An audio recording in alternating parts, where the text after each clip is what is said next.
Book review: Brain Rules / 12 Principles for Pwning with Your Brain. Written by Khatzumoto, posted in August of 2010.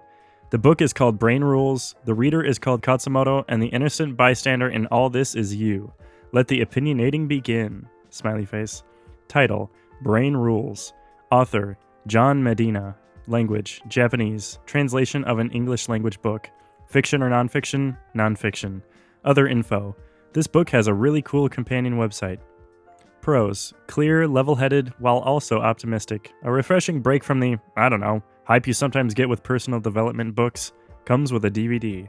Cons: long-winded, not enough formatting, bullet points, highlighting, etc. to help you get straight to the point. A little too much reductio ad evolutionary psychology for my taste, but that's par for the course, I guess.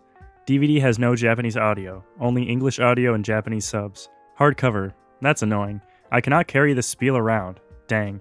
I cannot wait until Japanese books start getting the Kindle treatment. Comments: it's good to get back to the basics now and then, and to have a lot of what people already knew / suspected about the brain and learning. Sleep equals good, repetition equals good, stress equals bad. Reinforced in one solid, authoritative place. Fluffy newspaper articles written by people who don't actually know what they're talking about, often touting the latest poorly done research that somehow demonstrates that it may actually be better to avoid sleep, eat more chocolate, and drink more alcohol. Get old fast. Medina's passionate call for workplace and school reform, allow owls to work at night and larks to work in the morning, make information interesting and exciting to the senses, be kind and gentle to people, don't use fear and intimidation, repeat important information, is a refreshing appeal to sanity and something that more people need to hear, take seriously, and actually implement. I especially enjoyed Dr. Medina's memory advice: remember to repeat to remember. His observation that there's actually far too little repetition going on in schools really hit home for me.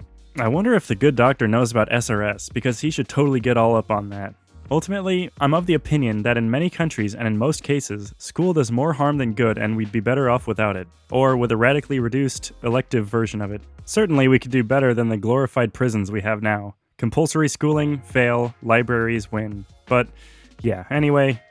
The DVD was a great addition to the book, simple and humorous. It was a gratifying example of someone actually following his own advice.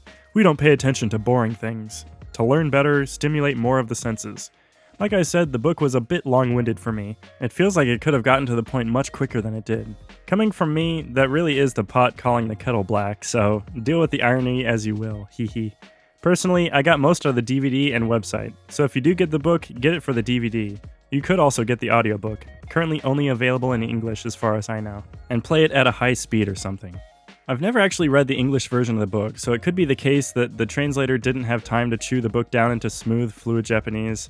Those who know that English can sound very belabored and heavy-handed when translated semi-literally into Japanese. Translators are sometimes rushed into producing work that doesn't reflect the full extent of their abilities. I speak from professional experience. I don't think it's a question of malice, it's just that a lot of people, even within the translation industry, don't realize that a good translator doesn't simply convert text, but rewrites and reinterprets it. Anyway, I'm definitely looking forward to seeing, hearing, and reading more from Dr. Medina in the future. His is a voice that needs to be heard. Random aside, my friend Eisuke and I were wondering why audiobooks aren't as common in Japan as they are in the US.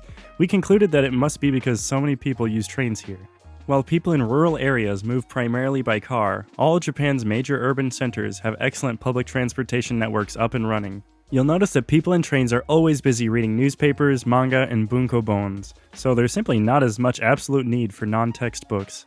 Having said that, reading in a packed train can kind of suck a bit, even with a bunkobon, so I'm sure audiobooks would be a welcome development. I know I'd be all over it. I used to hate audiobooks, thinking they were for idiots who couldn't read. And slow audiobooks still annoy the heck out of me, but high-speed audiobooks are right up there with kittens and tall women.